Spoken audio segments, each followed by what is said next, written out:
Good morning बच्चों। कैसे हैं आप लोग? सभी अच्छे हैं। आशा करते हैं कि आप सभी मेरे यूट्यूब चैनल से आप सभी बच्चों को ज़रूर लाभ होता होगा। और आज फिर हम आप लोग के बीच एक नया चैप्टर लाए हैं, नया टॉपिक लाए हैं, जो है भूकंप। हम लोग पढ़ रहे थे वर्ग 7 में विषय पर्यावरण और हम, और पार्ट 3 स्थल रूपों का विकास, जो कि आज हम लोग भाग 3 के बारे में पढ़ेंगे।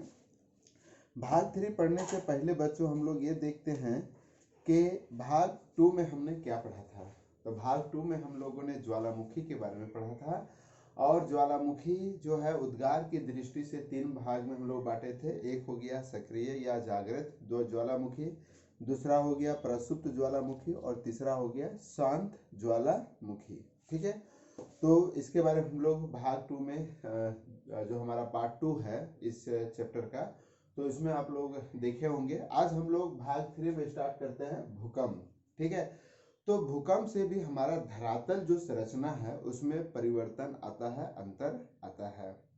तो भूकंप किसे कहते हैं? पृथ्वी की सतह के कंपन होने की ही घटना को हम लोग भूकंप या अर्थक्वेक कहते हैं। बच्चों, हम लोग जब मैं छोटा था, तो जब धरती हिलती थी तो अक्सर दादी माँ या माँ दादी पिता, जो चूंकि हम लोग ग्रामीण क्षेत्र से थे, तो यह कहते थे कि शेषनाग जो है वो अंगड़ाई ले रहे हैं, उसी की वजह से भूकंप होता है। अक्सर हम लोग छोटे बच्चे थे तो उस समय हम लोग अपने बड़े से पूछते थे कि यह धरती कैसे हिलती है, तो यही कहते थे कि धरती जो है वो शेषनाग के ऊपर में है, वो हमारी पृथ्वी को ढो रहे हैं, और जब वो उन्हें कभी कभी अंगड़ाई लेने की मन होती है और जब वो हिलते हैं तो उसी से धरती हिलती है। ऐसा प्राचीन काल में या हम लोग के दादी जो है ये सब कहती थी। लेकिन आज हम लोग ये जानेंगे कि भूकंप होता कैसे है ना, एक्चुअली में कैसे होता है। तो बच्चों ये जान लेना है कि पृथ्वी के सतह के कंपन को ही भूकंप कहते हैं, यानी जो धरती जब कंपती है तो उसी को हम लोग भूकंप कहते हैं।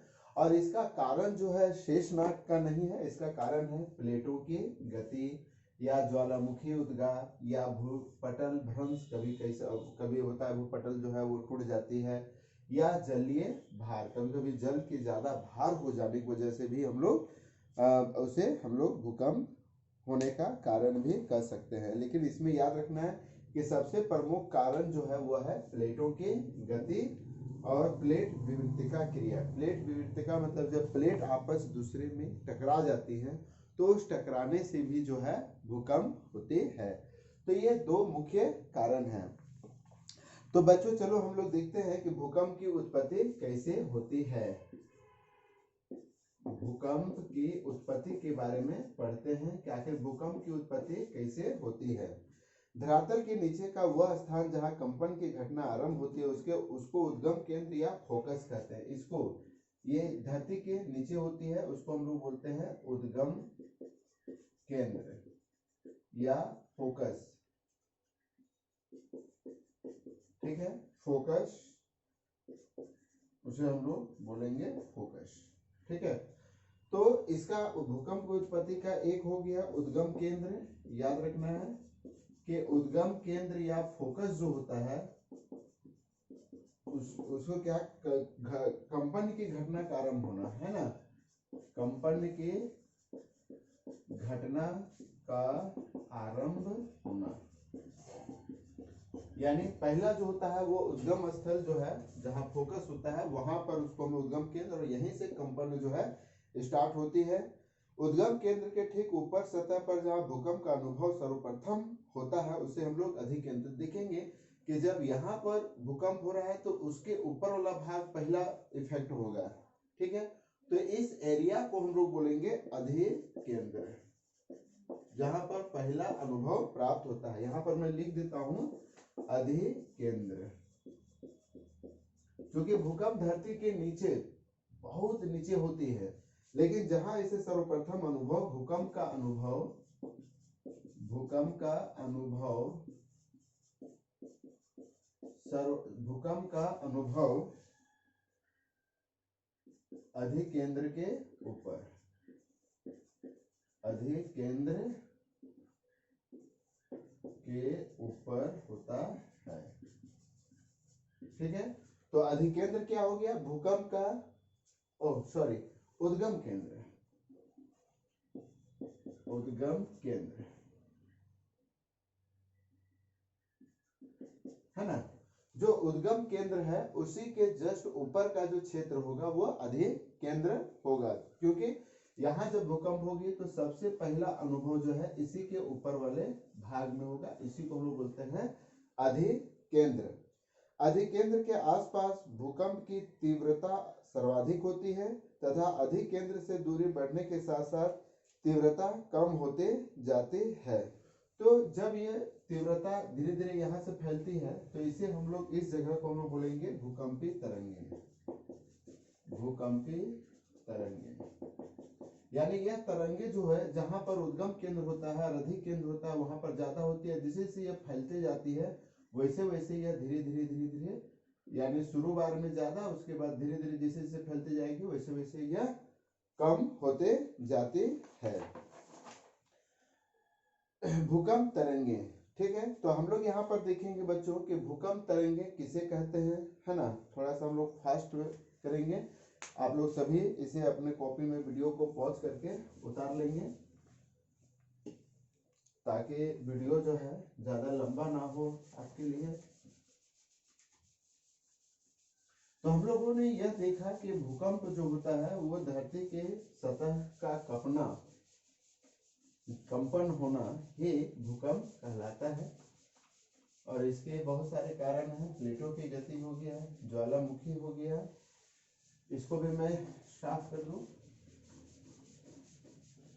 भूकंप के मुख्यतः हम लोग देखेंगे दो केंद्र, उद्गम केंद्र, अधिकेंद्र, भूकंप क्षेत्रीय, जहां तक भूकंप का अनुभव किया जाता है उसे हम लोग भूकंप क्षेत्र भी कह सकते हैं, क्योंकि वहां तक उस भाग को हम लोग अनुभव कर सकते हैं।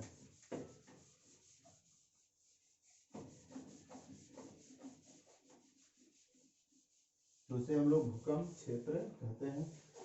अब हम लोग देखते हैं भूकंप तरंगे जो होती हैं। भूकंप के समय 3 प्रकार की ऊर्जा तरंगे उत्पन्न होती हैं। भूकंप तरंगे यानी जब भूकंप होती है तो उस समय 3 तरह की तरंगे निकलती हैं। इन्हीं ऊर्जा तरंगों से जान माल की हानि होती है ना। और यह भूकंप तरंगे कौन है? पहला है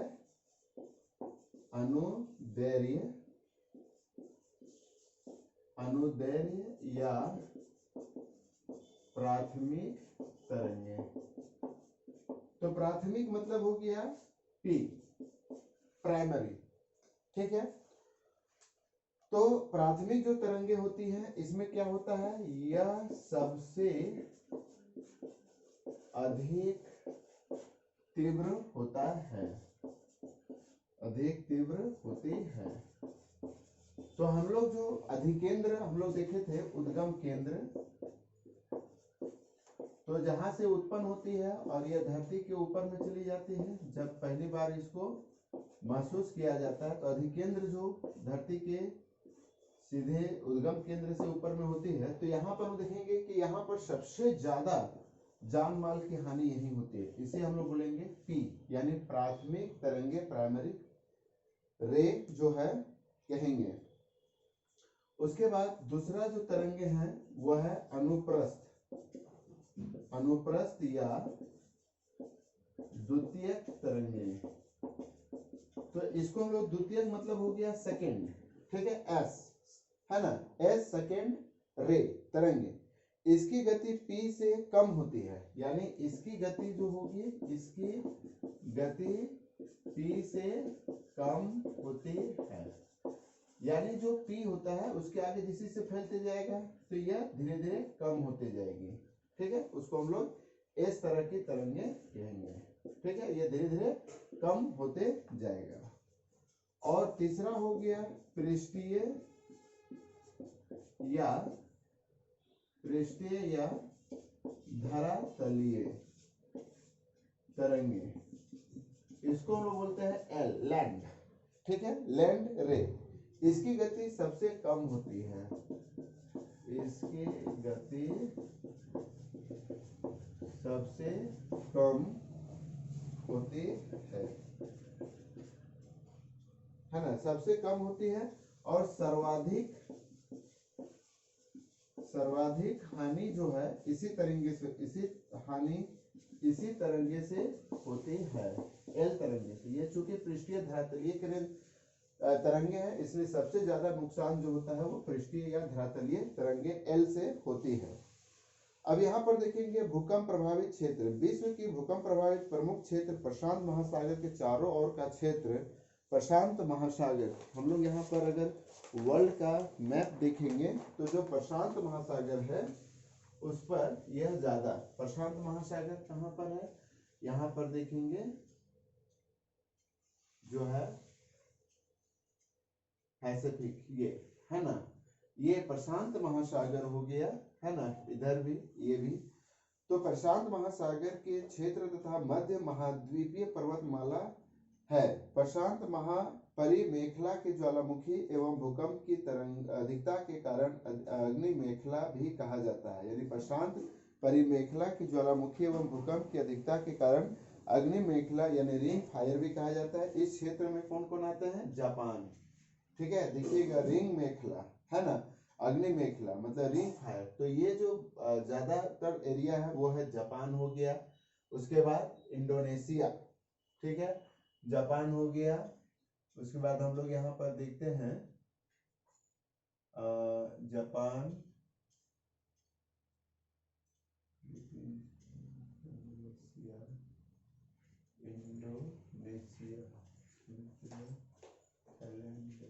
ये ठीक है। उसके बाद चिली है ना।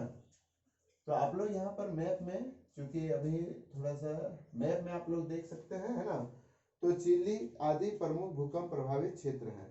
मध्य महाद्वीप श्रृंखला की विस्तार म्यांमार में, देखिए म्यांमार हो गया के अरकान योमा पर्वत से लेकर भूमध्य सागर तक है।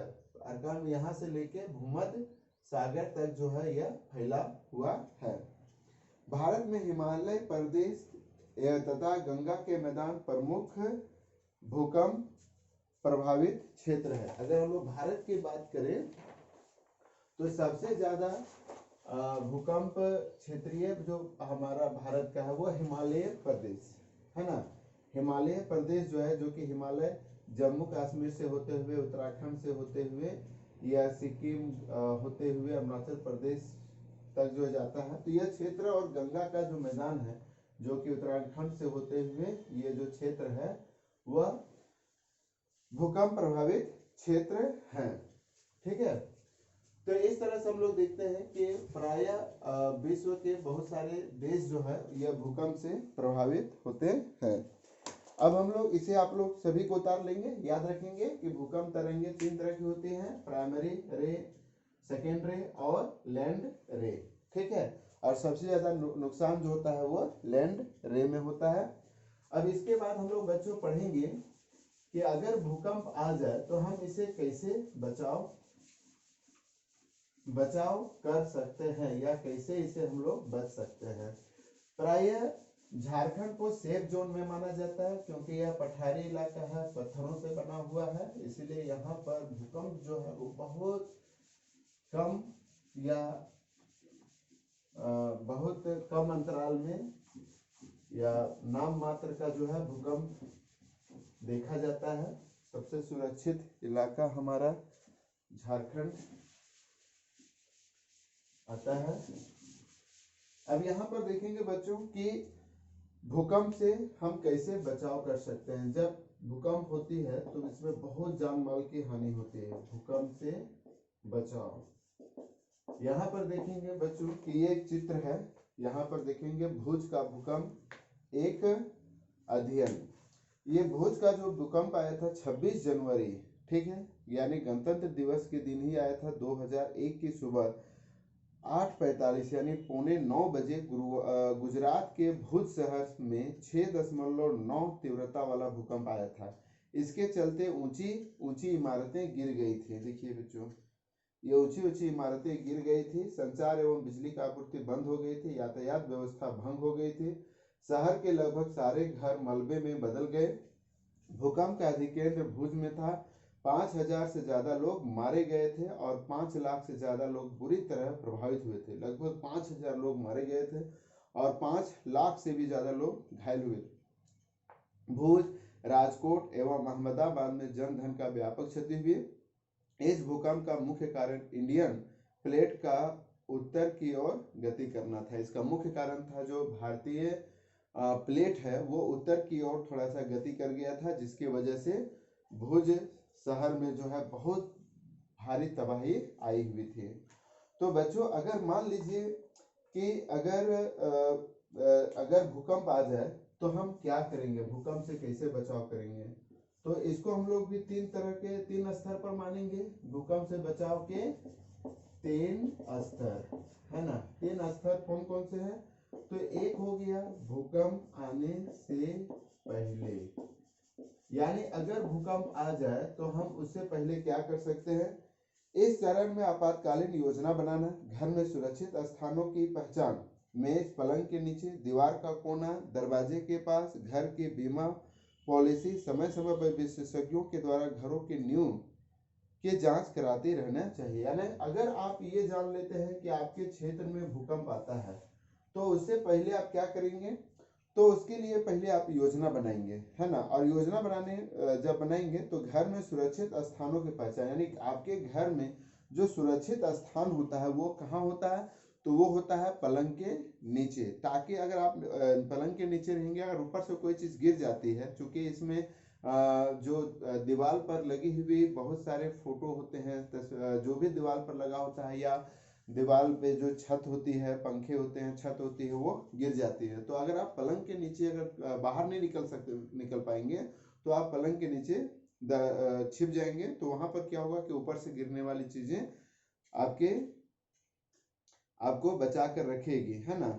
या पलंग के नीचे मेज हो गया, मेज के नीचे, पलंग के नीचे दीवार का जो कोना होता है वह भी एक सुरक्षित स्थान होता है। या दरवाजे के पास, यानी दरवाजा के पास जो है आप खड़े हो जाएंगे। घर की बीमा पॉलिसी, यानी घर का भी जो है इंश्योरेंस करा लेना चाहिए, ताकि अगर आपका घर टूट जाता है तो पॉलिसी वाले आपके घर का जो है वह भुगतान करेंगे। और विशेषज्ञों के द्वारा घर की नींव जो है वो जांच कराते रहना चाहिए, ताकि भूकंप आने से वह किसी तरह से कोई नुकसान नहीं हो। बच्चों, ये तो हो गया भूकंप आने से पहले। लेकिन अगर भूकंप आ गई, भूकंप आने के दौरान अगर भूकंप आ गई तो उस समय हमें क्या करना चाहिए। इस समय मकान के अंदर हैं तो सुरक्षित स्थान पर रहिए, जो कि अगर घर के अंदर में है तो घर का कोना हो गया, या दरवाजे के पास हो गया, या मेज या पलंग के नीचे हो गया, है ना, वहां चले जाए। और घर से बाहर है तो खुली जगह पर जाए। अगर घर से बाहर है तो जो खुली जगह अगल बगल में देख लेंगे कि कोई पेड़ तो नहीं है, कोई बिजली का खंभा तो नहीं है, किसी प्रकार कोई टावर तो नहीं है ना। तो वहां पर आप खुली जगह पर चले जाएंगे। समुद्र के किनारे हैं तो ऊंची जमीन की तरफ जाइए। अगर समुद्र किनारे है, भूकंप आ गया, तो जो ऊंची जगह है वहां पर चले जाए, क्योंकि अगर भूकंप आ गया और समुद्र किनारे हैं तो भूकंप से जो है समुद्र में बड़े बड़े ज्वालामुखी, बड़े बड़े तरंगे होती है, जिसको आ, बहुत बड़े बड़े तरंगे उत्पन्न होती है, जिसकी वजह से आपको बहुत नुकसान हो सकता है। तो जमीन की तरफ जाइए। वाहन चला रहे हैं तो खुली जगह पर जाइए। अगर वाहन गाड़ी चला रहे हैं तो गाड़ी को खड़ा कर दीजिए और आप गाड़ी से जो है खुली जगह, खुली मैदान में चले जाए। तो ये हो गया भूकंप आने के दौरान। जैसे भूकंप आने से समुद्र किनारे रहेंगे तो वहां पर सुनामी आने का खतरा ज्यादा रहता है ना। एक फिल्म भी आया था सुनामी, अगर आप भी वो देखेंगे तो उसमें बहुत ही विधम दृश्य है। अगर भूकंप के बाद, है ना, आने के बाद आप क्या करेंगे, स्थानीय रेडियो एवं दूरदर्शन केंद्रों का प्रसारण सुनिए। चोट लगी हो तो प्राथमिक चिकित्सा प्राप्त कीजिए। बिजली की आपूर्ति बंद कीजिए। क्षतिग्रस्त इमारत में है तो बाहर निकलने का प्रयास कीजिए। ठीक है, तो ये सभी भूकंप आने के बाद आपको करना है। चोट लग गया तो उसका इलाज कराइए। बिजली की आपूर्ति बंद है, बंद कर दीजिए। अगर बिजली है तो उसको बंद कर देना है ना। क्षतिग्रस्त इमारत में है तो वहां से जल्दी, जितना जल्दी हो बाहर निकल जाइए। वैसे तो हमारा राज्य झारखंड भूकंप के दृष्टिकोण से सबसे कम प्रभावित क्षेत्र है। राज्य के उत्तरी पूर्वी भाग में स्थित गोड्डा एवं साहिबगंज जिला भी मुख्य रूप से भूकंप प्रभावित क्षेत्र है। गोड्डा और साहिबगंज, क्योंकि वो गंगा नदी के किनारे सटा हुआ जिला है, इसीलिए वो ज़्यादा प्रभावित है।